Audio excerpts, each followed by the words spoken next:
Assalamualaikum warahmatullahi wabarakatuh. Bertemu lagi dengan saya, Denny Makarim dari DHM Partners.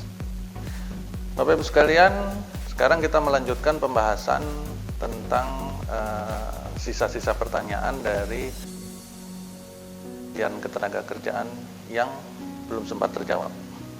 Saya akan bacakan pertanyaan berikutnya. Apa langkah yang kita ambil bila mendapat surat peringatan sampai 3 kali?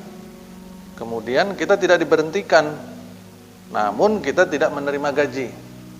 Nah, ini menarik nih. Baik, Bapak Ibu sekalian, surat peringatan itu ada diatur di dalam pasal 161 di Undang-Undang 13 2003 ya.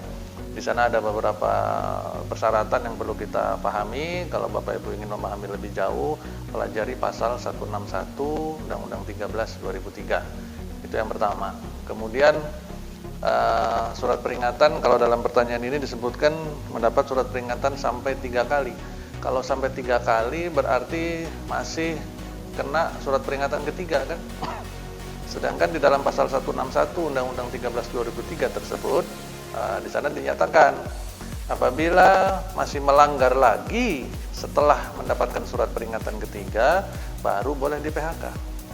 Apabila masih melakukan pelanggaran lagi dalam masa berlakunya surat peringatan ketiga, berarti pelanggarannya bukan 3 kali, pelanggarannya 4 kali, surat peringatannya 3 kali.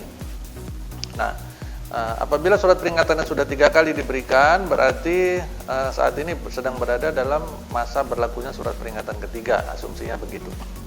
Kemudian apabila si karyawan melanggar lagi, baru di sana boleh di PHK. Itu pun ada prosedurnya mem-PHK-nya, ya, dengan memanggil yang bersangkutan, menyampaikan keputusan perusahaan dan selanjutnya, ya.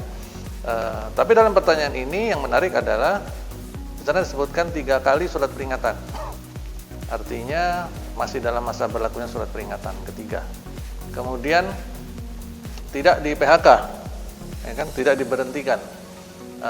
Artinya juga si karyawan masih tetap bekerja, ya, karena mungkin tidak pernah dipanggil, tidak pernah disampaikan bahwa dia diberhentikan dan sebagainya. Dan memang sampai pada titik ini masih benar karena yang bersangkutan masih dalam masa berlakunya surat peringatan ketiga. Jadi kalau dia bisa melewati masa berlakunya surat peringatan ketiga yang 6 bulan tadi dan tidak melakukan pelanggaran apapun, maka setelah itu dia akan kembali ke 0, ya. Nah, tetapi ada kalimat terakhirnya, namun kita tidak menerima gaji. Ini yang seru. Adalah menarik kalau kita masih bekerja tetapi tidak lagi menerima gaji, ya. Dan tidak ada pemberitahuan apapun. Nah, yang harus dilakukan, kalau ini pertanyaannya, berarti ini pertanyaan dari karyawan, apa langkah yang harus diambil? Maka si karyawan bisa mempertanyakan keadaan tidak menerima gaji tersebut kepada perusahaan atau kepada departemen HR-nya. Lalui prosedur keluh kesah yang biasanya selalu ada di dalam peraturan perusahaan atau PKB di perusahaan kita masing-masing. Biasanya itu ya teman-teman, di dalam peraturan perusahaan atau PKB itu di perusahaan di bagian terakhir, ya, di bagian terakhir, pasal-pasal terakhir itu biasanya ada pasal tentang penyelesaian keluh kesah sebelum masuk ke pasal tentang perselisihan. Penyelesaian keluh kesah di situ ada prosedur biasanya, langkah pertama bagaimana, langkah kedua bagaimana dan sebagainya. Maka saya menyarankan lakukan prosedur tersebut, penyelesaian keluh kesah, di mana biasanya pada eskalasi tahap terakhir itu si karyawan bisa masuk ke prosedur penyelesaian perselisihan hubungan industrial berdasarkan Undang-Undang Nomor 2 Tahun 2004, ya. Dan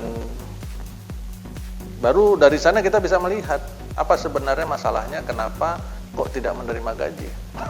Dalam pertanyaan sih tidak cukup jelas disebutkan tidak menerima gaji itu apakah hanya 1 kali ini atau sudah berapa lama dan sebagainya, atau jangan-jangan nih gajinya terlambat barangkali, berarti kasusnya menjadi berbeda, ya. Gajinya terlambat berarti kasusnya berbeda karena hanya dengan menerima surat peringatan ketiga itu tidak ada hak sama sekali bagi perusahaan untuk melakukan pemotongan upah dan sebagainya ya. Seharusnya ada masalah lain ini dalam pertanyaan ini.